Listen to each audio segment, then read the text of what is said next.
আসসালামু আলাইকুম রহমতুল্লাহ।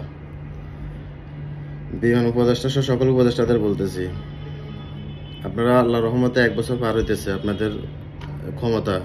আর বিমান উপদেষ্টা আপনাকে বানাইছে প্রায় 6 মাসের উপর হয়েছে। আপনাকে কি জন্য বিমান উপদেষ্টা বানাইছে যায় না, আপনি কিসের যোগ্য আপনি ভালো জানেন।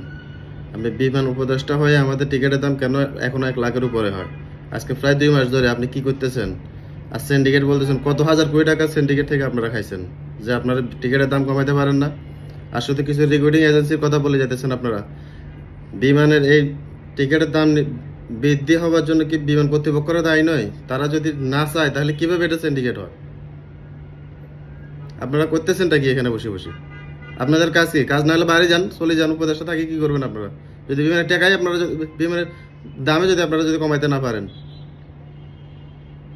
আজকে দীর্ঘ 2 মাস হয়েছে এক এক টিকিট 1 লাখের উপরে। কেন? প্রবাসীদের রেমিটেন্সের দিকে তো হা করে তাকায় থাকেন আপনারা। শুধু কখন রেমিটেন্স পাঠাবে আর বড় বড় বিবৃতি দিবেন, এই মাসে এত হাজার কোটি টাকা, ওই মাসে এত হাজার কোটি টাকা আসছে, রেমিটেন্স আসছে। তাদের জন্য আপনারা করতেছেনটা কি? আর প্রবাসীরা মুখে আঙ্গুল দিয়ে বসে থাকেন, কথা বুঝেন নাই? আর রেমিটেন্স পাঠাবেন আর দিন শেষে খালি হাতে বাড়িতে আসবেন।